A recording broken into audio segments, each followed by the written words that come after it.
Speech. Speech, Blake. Speech, Blake. Next up. To my brother. Hey. Okay. Let's get you married, man. Hey.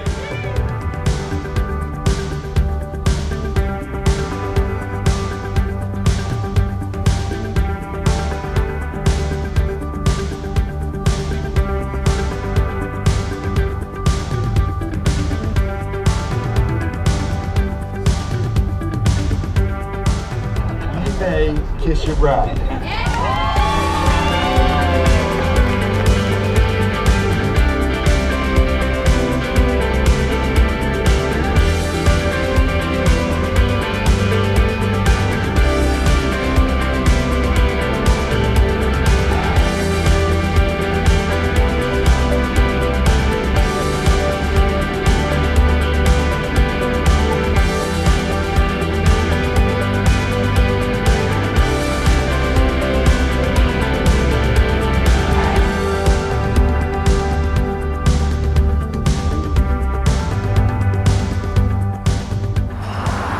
Feels like just yesterday we were at the lake and Cade first told us about Whitney.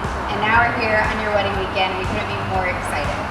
And Whitney, Elliot's especially happy because we're adding an Auburn person to the group. Yeah, where you go? To say he has very few of them. So he's glad to have you for a while. You guys both are such amazing friends and we love watching y'all's relationship grow. So hey, cheers to Mr. and Miss Phillips. Here, here!